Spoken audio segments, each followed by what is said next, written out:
സാരം. ഒറ്റ ചാർജിൽ 600 കിലോമീറ്റർ ദൂരം സഞ്ചരിക്കാൻ കഴിയുന്ന ഇലക്ട്രിക് വാഹനങ്ങൾ യാഥാർത്ഥ്യമാക്കാൻ കഴിയുന്ന നൂതന ബാറ്ററി ഇലക്ട്രോഡ് പുറത്തിറങ്ങാൻ പോവുകയാണ്. സിംഗിൾ ക്രിസ്റ്റൽ ഇലക്ട്രോഡുകൾ ഉൾക്കൊള്ളുന്ന ഈ പുതിയ തരം ലിഥിയം അയൺ ബാറ്ററി അധിഷ്ഠിത ഇലക്ട്രോഡ് ഇലക്ട്രിക് വാഹന വ്യവസായത്തിൽ വിപ്ലവകരമായ ചലനങ്ങൾ സൃഷ്ടിക്കും. ഇലക്ട്രിക് വാഹനങ്ങൾക്കായുള്ള ഊർജ്ജ സംഭരണത്തിൽ വൻ മാറ്റങ്ങൾ വരുത്താൻ ശേഷിയുള്ളതും സാധാരണ ക്ലംബിംഗ് പ്രശ്നങ്ങളില്ലാതെ പരമാവധി കനം നൽകുന്നതുമായ ഈ ബാറ്ററി ഉരുത്തിരിച്ചെടുത്തത് ദക്ഷിണ കൊറിയയിലെ ഗവേഷകരാണ്. School of energy and chemical എഞ്ചിനീയറിംഗിലെ പ്രൊഫസറായ ക്യോമിൻ ജിയങ്ങിന്റെ നേതൃത്വത്തിൽ ദക്ഷിണ കൊറിയയിലെ Ulsan national institute of science and ടെക്നോളജിയിലെ ഗവേഷണ സംഘമാണ് ഈ ഇലക്ട്രിക് ഇലക്ട്രോഡ് അവതരിപ്പിച്ചിരിക്കുന്നത്. ഇലക്ട്രിക് വാഹനങ്ങളുടെ ഭാവി രൂപപ്പെടുത്താനുതകുന്ന വാണിജ്യ പോളിയോലിഫിൻ സെപ്പറേറ്ററുകൾ നിർമ്മിക്കുന്നതിനുള്ള ഒരു ലായകരഹിത രീതിയായ ഡ്രൈ പ്രോസസ് ഉപയോഗിച്ച് നിലവിലുള്ള മോഡലുകളേക്കാൾ 5 ഇരട്ടി കട്ടിയുള്ള ഇലക്ട്രോഡാണ് ശാസ്ത്രജ്ഞർ സൃഷ്ടിച്ചിരിക്കുന്നത്. പ്രോട്ടോടൈപ്പ് പ്രകടനവും ചാർജിംഗ് വേഗതയും വർദ്ധിപ്പിക്കുകയും അതേസമയം തന്നെ രാസലായകങ്ങൾ ഇല്ലാതാക്കിയുമാണ് ഈ നേട്ടം ഗവേഷകർ സാധ്യമാക്കിയിരിക്കുന്നത്. ലായക ബാഷ്പീകരണ സമയത്ത് കട്ട പിടിക്കാതെ കട്ടിയുള്ള ഇലക്ട്രോഡുകൾ സൃഷ്ടിക്കാൻ പാടുപെടുന്ന പരമ്പരാഗത വെറ്റ് ഇലക്ട്രോഡ് ഉൽപാദനത്തിന്റെ വെല്ലുവിളികളിൽ നിന്നാണ് ഇത്തരമൊരു ആശയം ഗവേഷകർ വികസിപ്പിച്ചെടുത്തത്. ദക്ഷിണ കൊറിയയിലെ വിദഗ്ധർ നടത്തിയ ഈ ഗവേഷണം എനർജി ആൻഡ് എൻവയോൺമെന്റൽ സയൻസ് ജേണലിൽ പ്രസിദ്ധീകരിച്ചിട്ടുണ്ട്.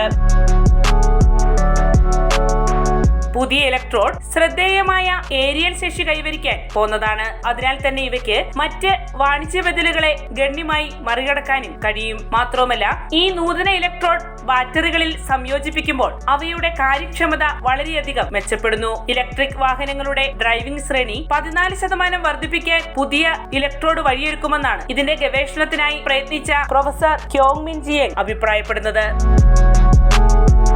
തങ്ങൾ വികസിപ്പിച്ചെടുത്തിരിക്കുന്ന ഈ പുതു സാങ്കേതിക വിദ്യക്ക് ഒറ്റ ചാർജിൽ 600 കിലോമീറ്ററിലധികം യാത്ര സാധ്യമാക്കാനുള്ള കഴിവുമുണ്ടെന്ന് അദ്ദേഹം വിശദീകരിക്കുന്നു. ഇവയുടെ നൂതന രൂപകൽപ്പനയിൽ സുഷിരങ്ങളുള്ള ഗോളാകൃതിയിലുള്ള ചാലക വസ്തുക്കളാണ് ഉൾപ്പെടുത്തിയിരിക്കുന്നത്. പരമ്പരാഗത രീതിയിലുള്ള വെറ്റ് ഇലക്ട്രോഡുകൾ പലപ്പോഴും വാഹനങ്ങളുടെ പ്രകടനത്തെ പ്രതികൂലമായി ബാധിക്കാറുണ്ട്. മാത്രവുമല്ല, അവ മന്ദഗതിയിലുള്ള ചാർജിങ്ങിനും കുറഞ്ഞ ഔട്ട്പുട്ടിനും കാരണമായി തീരാറുമുണ്ട്. അതേസമയം സുഷിരങ്ങളുള്ള ഗോളാകൃതിയിലുള്ള ചാലക വസ്തുക്കൾ പുതിയ ഇലക്ട്രോഡിൽ ഉൾപ്പെടുത്തിയതിലൂടെ ഇത്തരം പ്രശ്നങ്ങൾ പരിഹരിക്കപ്പെടുന്നു.